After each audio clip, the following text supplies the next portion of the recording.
Joan Reyes y Michelle Valdés Esquea comparten con nosotros este programa Saber Derecho.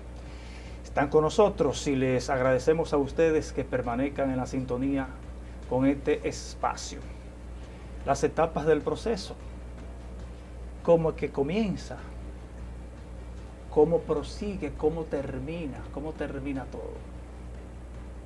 Bueno, generalmente se inicia con una denuncia o una querella por parte de la persona que ha sido afectada, Ajá. en este caso por un hecho delictivo. ¿Hay alguna diferencia entre la denuncia y la querella? Claro que sí. Evidentemente. Claro que sí. Vamos a ver. Claro que sí. Denunciante puede ser cualquier persona. Ajá. Es decir, cualquier persona que tenga conocimiento de un hecho punible puede denunciar.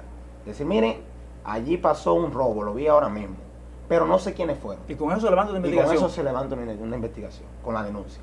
Ya la querella es ya más facultativa de la víctima del proceso, en el cual está de manera directa, señala a una persona como la persona infractora de la acción en contra de ésta. Uh-huh. Y esas dos situaciones le dan inicio a una investigación. Así es. Así se inicia la investigación. Hay una pregunta, pero no es a ustedes que yo la voy a hacer, porque yo tengo una entrevista próximamente con la magistrada procuradora fiscal del Distrito Judicial de La Vega, que es a ella que le voy a hacer la pregunta, no a ustedes. Pero es relativo a lo mismo, porque es que cuando se abre una investigación, ese caso no es de ustedes. Obviamente no le voy a hacer esa pregunta a ustedes. Entonces, ya dijiste, inicia con la denuncia o con una querella. El Ministerio Público propiamente también, dicha. el Ministerio Público también de manera oficiosa, Ajá. si tiene conocimiento también de cualquier situación extraña Ujú. que vulnere el interés público Sí. con relación a un hecho delictivo, también la puede iniciar oficiosamente, Ok. sin que existan denuncias ni querellas. A partir de ahí es que a eso es que le llamamos etapa preparatoria. Preparatoria, de investigación, etapa de inicial. investigación. Sí, dependiendo de La los etapa de autores del investigación. hecho, sí. Es decir, la etapa de investigación y la preparatoria, que es lo mismo. Se parecen, Se pero parecen. no son iguales. La etapa de investigación puede ser antes incluso de que se produzca lo que es la solicitud de medida de coerción. Ah, Ahí- esa podría ser la etapa de investigación. Vamos a En decir, ese caso. vamos a decir que sí. Aquí el Ministerio Público, ya sea por una denuncia, ya sea porque escuchó hasta por el radio de que sucedió un hecho delictivo, pues sale a ver qué es lo que ha pasado, a ver si realmente es un hecho penal. Sí. Si es un hecho penal, recaba las pruebas.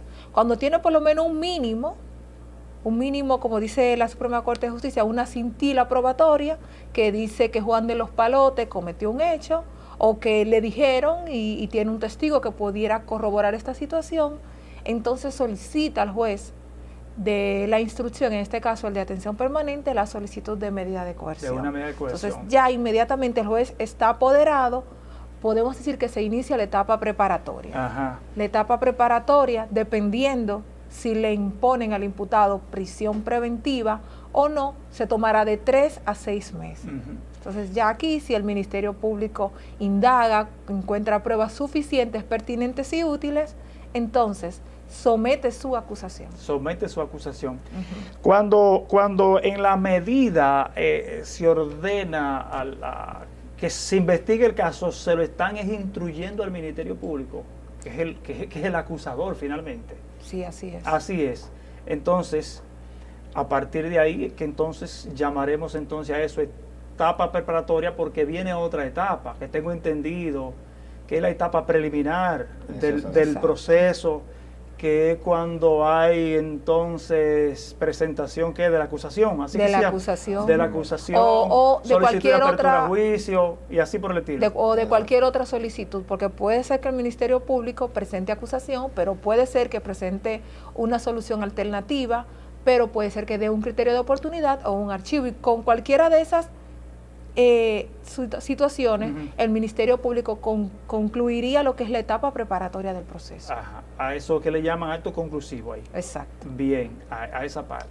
Yo digo todas estas cosas, ustedes saben que yo de eso 100 veces, yo lo digo a modo de recordación y para que la gente sepa de qué estamos hablando. Entonces, hay otra etapa que es la etapa preliminar. ¿Qué es lo que se hace ahí en la etapa preliminar del proceso? Sí, cuando el Ministerio Público presenta el acto conclusivo, como decía mi compañera Michelle, ahí es donde se da prácticamente la apertura a la etapa intermedia o audiencia preliminar, donde donde se debaten las pruebas. Esa es la parte donde se dice si la prueba es legal o pertinente, útil. para ver si se puede mandar a un juicio a esa persona. Eso es como un juicio a la prueba. Eso es un juicio a la prueba que se hace ahí, claro que Ujú. sí. Todas las partes tienen derecho a aportar sus medios de prueba, tanto el imputado, como el querellante, como el actor civil, como el Ministerio Público. Cada una de las partes que intervienen tienen derecho a plantear sus medios probatorios para que se vea lo que ellos persiguen en esa audiencia preliminar, Ujú. cada uno con cada uno de sus intereses. Ok, ¿y qué decisión puede tomar el juez de la instrucción que le ha llegado ese caso ya a esa etapa preliminar? Bueno, la norma le prevé dos soluciones. O acoge la acusación del Ministerio Público, ya sea parcial o por completo, y dicta un auto de apertura a juicio, o en su defecto, conforme a lo que le presente la defensa y los alegatos que se planteen y las irregularidades en los elementos de prueba, dictaría entonces un auto de no al lugar. Ujú. Un auto de no lugar dictaría entonces el juez. El juez de la instrucción. De la instrucción. Ujú. En caso contrario, el juez envía entonces el caso a lo que se llama un juicio de fondo. Un juicio de fondo, exacto. Y se puede establecer diferencia ahí entre el juicio de fondo y la etapa preliminar. Sí, entiendo yo que las diferencias son notorias, pero a la gente de a pie, a lo llano, se puede decir que en la audiencia preliminar se juzga, pero las pruebas. Se juzga la prueba documental, se juzga el testigo, a ver si cumple con lo que dice la norma. Ya en el juicio de fondo, lo que se viene es a juzgar al imputado en base a las pruebas que acredita el juez de la instrucción en el auto de apertura a juicio. Ujú. Es decir, las pruebas que el juez de la instrucción acredita, si acreditan así absolutamente, o el juez de fondo puede tener otra valoración. Claro que sí, el juez de fondo, porque el juez de la instrucción no se inmiscuye prácticamente en el fondo de las pruebas, ¿no? Ujú. El juez de la instrucción solamente tiene que ver si esas pruebas pasan por el filtro de la legalidad, es decir, si fueron recogidas conforme establece la norma y si esas pruebas van a arrojar alguna utilidad para el juicio. Sí. Ya en el caso del juez de juicio, ya lo que tiene que ver es la utilidad y la pertinencia para ver si esa persona es culpable o inocente. Es decir, el juez de juicio ya se va al fondo, se analiza a fondo las pruebas, escucha a los testigos, se reproducen muchas pruebas, aunque el juez de instrucción también puede reproducir pruebas, pero no con la magnitud con la que la hace el juez de fondo, que ya las reproduce en su totalidad. Pero el juez de fondo puede descartar pruebas. Claro que sí. puede descartar. Obviamente, en beneficio de la persona que se está, Sí. que se está juzgando. Sí, claro. Eso es así. Así es. Entonces, el juez de fondo decide qué frente a ese acusado. ¿Qué decide el juez de fondo? El juez de fondo decide si la persona primero es culpable o es inocente. Si decide que es inocente, entonces descarta todas las pruebas del Ministerio Público, descarta las pruebas del querellante y dice que tanto la querella como la acusación del Ministerio Público no son suficientes y entonces por ahí produce lo que es la sentencia absolutoria. Si entiende que es culpable, entonces va a decir con cuáles pruebas entiende que el imputado es culpable. Y luego entonces dice qué pena, conforme la escala que le da el Código Penal, le va a imponer al imputado. Ujú. Toma en cuenta los criterios de determinación de la pena. No es lo mismo condenar a una persona de 18 años con ciertas condiciones que a una persona de 40. No es lo mismo condenar a una persona que pertenezca a una etnia distinta a la de los dominicanos, por ejemplo, a un musulmán o a un árabe que a un dominicano. Se toma en cuenta todas esas situaciones y en base a esto dicta entonces la sentencia condenatoria, le impone la máxima o le impone la mínima o toma en cuenta otras situaciones como el perdón judicial, como la suspensión de la pena y otras facultades que le da el Código Procesal Penal al momento de condenar a un ciudadano. Muy bien. Bien, quiero aprovechar aquí la presencia de ustedes para que hablemos entonces un poquitito respecto al abogado de hoy y al abogado de ayer. El abogado de ayer me refiero al abogado antes de la reforma del Código Procesal Penal de la República Dominicana, del antiguo Código de Instrucción Criminal. Y yo le hago el comentario porque he escuchado abogados viejos viejos en el ejercicio, con mañas del viejo ejercicio, decir que el derecho ahora se ha vuelto un disparate. Los jueces de ahora no saben nada, que los fiscales de ahora no saben nada, que los abogados jóvenes hoy en día no saben nada. ¿Cómo ustedes balancean el asunto? Tomando como referencia ayer y trayéndolo hasta hoy. Bien. Yo no tengo mucho tiempo, como te dije, en el ejercicio. Sí. Pero antes de recibir una capacitación y uno ir a la universidad, uno ve la historia. Y con relación a la historia, uno puede comparar con la actualidad. Anteriormente, si es como nos los enseñaron, los procesos penales eran una eternidad que duraban aquí, o sea, Sí. eran 3, 4, 5 años, 6 años. Y eso no era posible, eso era un proceso tortuoso para las personas que estaban en un proceso. No solamente para el imputado, sino para la víctima. Con la reforma que se hizo al Código Procesal Penal, todos esos plazos disminuyeron. También antes, un juez juzgaba por su íntima convicción. Es decir, un juez, porque él entendía que era culpable, Sí. condenaba a una persona. O porque entendía que era inocente, absorbía a una persona.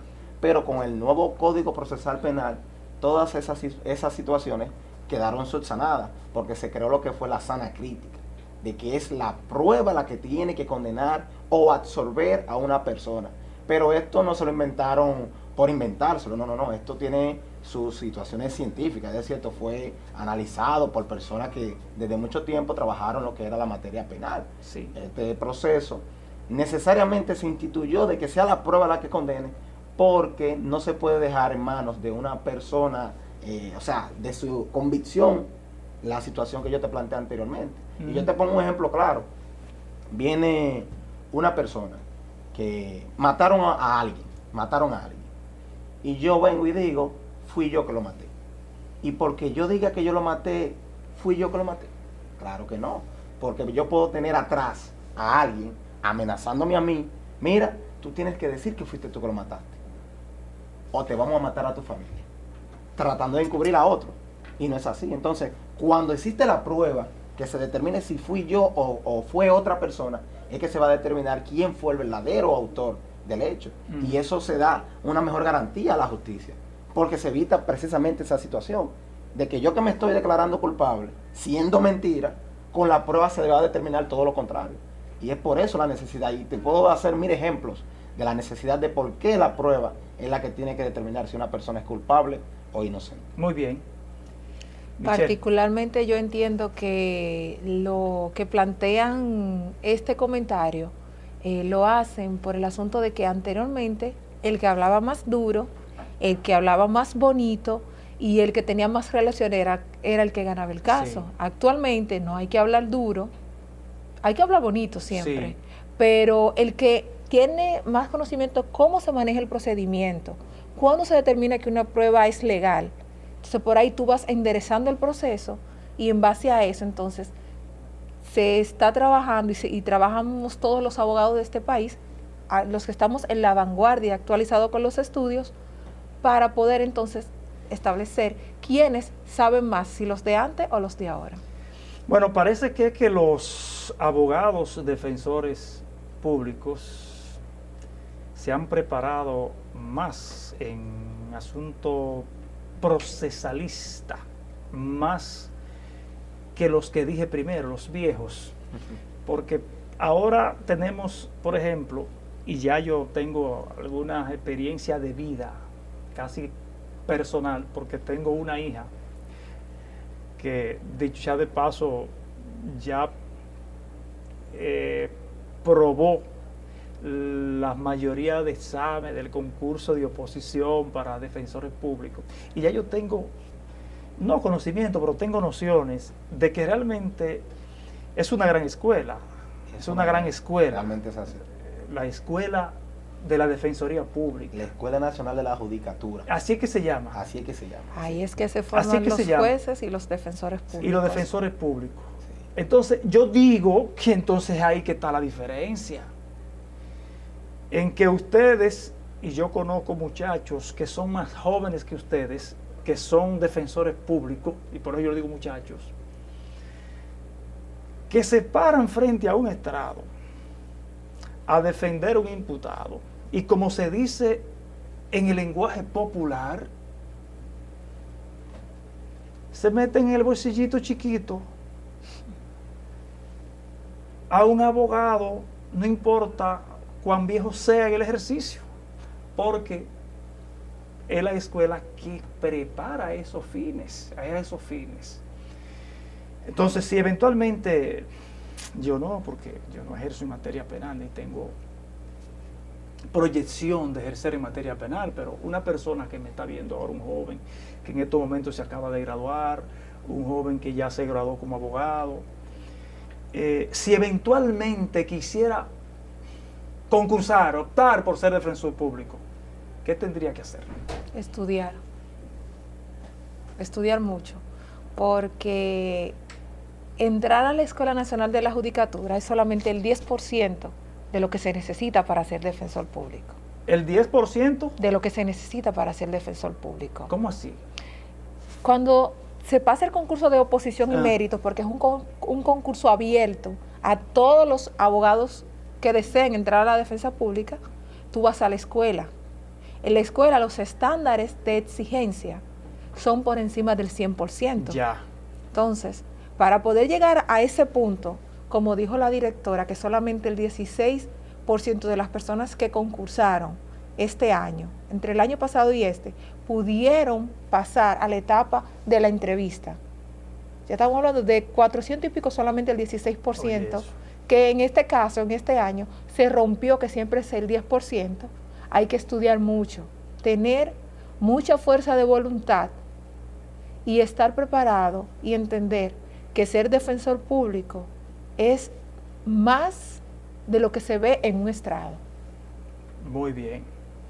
Así es que los jóvenes que están en el ambiente del derecho podrían eventualmente caminarse por ahí si así lo quisiesen, porque repetimos, es una gran escuela, esa.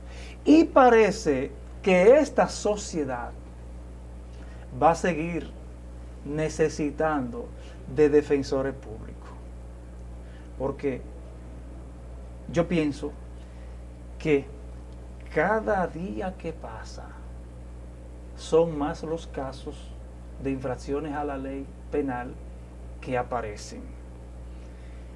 Es decir, que ustedes tendrán trabajo por mucho tiempo. Y digo yo, y obligado a encarar ese problema. Porque ustedes no pueden negarse. O ustedes pueden cerrar la puerta a alguien. Digo, Joan al principio le decía que no, pero estamos terminando ya esta entrevista. Y para la gente que sintonizó ahora. Pero ¿podría la Defensoría Pública clasificar a quién defiende y a quién no? ¿Podría la Defensoría Pública hacer eso en puridad de un buen derecho procesal penal? Bueno, por mandato constitucional sería imposible, porque la Constitución le da la facultad precisamente a la defensa para darle asistencia a todo aquel que no tenga un abogado en materia penal y derechos fundamentales. O sea, en materia constitucional está prácticamente vedada esa situación. Pero tú sabes que nadie está obligado a lo imposible. Y como tú has dicho, de que con el tiempo van a seguir aumentando los casos. Realmente podría existir una imposibilidad material por parte de la institución si no se le dan los recursos que necesita para funcionar. Eso podría ser una situación que podría presentarse. Pero por ahora nosotros estamos prácticamente agarrándonos de lo que sea para dar la asistencia que constitucionalmente se nos ha encomendado. Adolfo, tú sabes que un problemita que nosotros tuvimos el año pasado era que no teníamos el presupuesto necesario para cumplir con lo que teníamos, con la carga laboral que teníamos el año pasado. Fíjate que incluso tuvimos que hacer paros, hacer huelgas y hasta ir a marchar al Congreso para que nos dieran un presupuesto digno, y tuvimos que vernos en la obligación de no darle el servicio a aquellas personas que podían pagar un abogado privado. Situación esta que era de incomodidad para nosotros porque no es nuestra mística. Sin embargo, Nosotros, a pesar del poco presupuesto que tenemos, hacemos magia y dejamos el pellejo en cada audiencia que tenemos. Así y en es. cada proceso que tenemos. Y nos imaginamos que el cúmulo de trabajo es bien grande en la Defensoría. Eso es. Por ejemplo, ¿cuántos casos tú tienes, Michelle? Casi 800. Pero en el tiempo que tú tienes como defensora pública. Tú me Bueno, dijiste que es de si- 2009. Si contamos desde el tiempo Ah. que yo tengo como defensora, tendría más. Ay, Dios. Claro, porque no se cuentan los que ya han salido. Los que salen no se cuentan, salen no solamente se se cuentan los que están. Joan, ¿y cuántos muchachos y muchachas tienes tú ahí para ¿Tú te acuerdas? postular por ellos? Usted se acuerda, yo le dije a usted que tenía poco tiempo, ¿no? ¿Verdad? Sí, Un año pero y en algo. ese poco tiempo, En ese dime. poco tiempo ya yo tengo alrededor de 500 y pico de casos, sin contar los que han salido. Donde realmente un defensor debería estar manejando por lo menos 100 o como 150. 300 casos. Vamos a Mm. decir que de esos 300, 200 deben ser inactivos Sí. y 100 activos. Ok. Realmente nosotros llevamos una carga de casos activos de la cantidad que te hemos manifestado. Muy bien. Esos son casos, obviamente, que todavía no han concluido, ¿verdad? Exacto, casos que están vivitos, como se Que dice. están vivitos ahí. Que recibimos llamadas, los familiares vamos a la cárcel a verlo, que vienen ellos a visitarnos también, que tenemos que hacerle apelaciones, revisiones, ejecución en la pena, ejecución de multa, hacer un sinnúmero de cosas, que lo que se ve en las audiencias es solamente el 10% de lo que nosotros hacemos abajo sentado en los escritorios. Y no sería ustedes mismos lo que con los incidentes y las dilaciones para retardar algunos procesos que se autocargan. No, No, no. No, realmente no es así. No es claro así. que no. Precisamente por eso que tú dices, o sea, por la cantidad de casos que nosotros tenemos. Un defensor hacer eso sería prácticamente ahorcarse, porque se le van a juntar los que tiene con los que van a venir. Y además tampoco esa no es la mística, como decía Michelle, de la institución. Ujú. La institución lo que quiere es buscarle una solución a esos problemas, no agravar esos problemas. Y me imagino que a ustedes lo fiscalizan. Claro, Pero- Alguien le da seguimiento de los Constantemente. casos asignados a cada uno de ustedes. Eso es. Tenemos un coordinador que es la persona encargada de supervisar la oficina, desde el conserje que está hasta el defensor más viejo o el recién llegado, tiene que rendirle cuentas. Nosotros tenemos que rendir cuentas, entregamos informes mensuales de cómo van nuestros casos, de cuántas apelaciones yo le he hecho a X imputado, de cuántas revisiones y así sucesivamente. Ujú. No obstante, la Defensa Pública implementó un nuevo reglamento donde un personal de la institución va a ir a hacer supervisiones sorpresas, donde nadie puede decir que va a estar echándose fresco con un abanico cuando tiene trabajo pendiente. Ok. Realmente la vigilancia que nosotros tenemos es riguroso porque nuestro trabajo es riguroso. Miren, la Defensoría Pública es algo novedoso en la República Dominicana. ¿Ustedes creen que la sociedad en su conjunto ha terminado de asimilarlo como tal a ustedes? Como Defensoría Pública, la sociedad. Quizá por lo que te decía ahorita, hay gente que dice, bueno, pero es que ustedes lo que hacen es que defienden delincuentes. La sociedad ha logrado entenderlo a ustedes. ¿Ustedes creen que la sociedad ha logrado entenderlo a ustedes? Bueno, yo entiendo que todavía no, pero tampoco es, o sea, la sociedad prácticamente también es que tiene un descontento con la justicia en sentido general.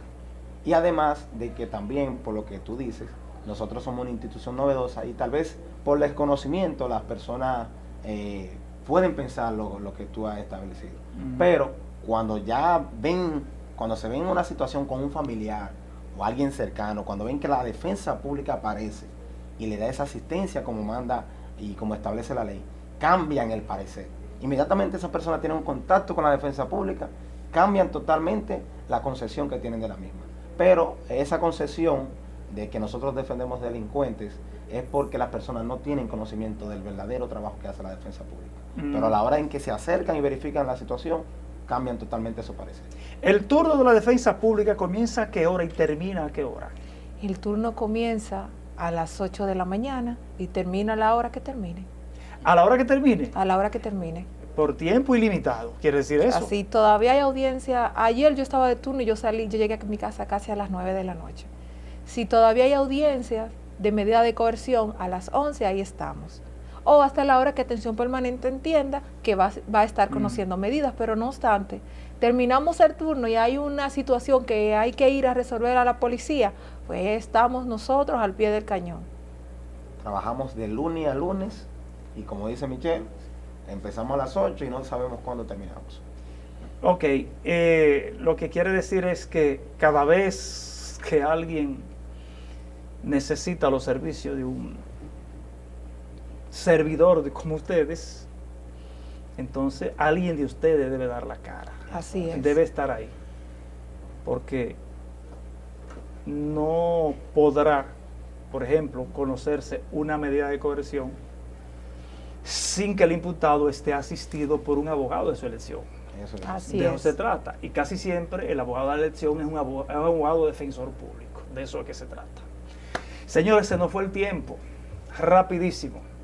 Pero para mí ha sido una honra que ustedes hayan venido a este programa a hablar un poquitito sobre esto, de algunos aspectos que la gente no conoce mucho, y ese es el propósito de nosotros.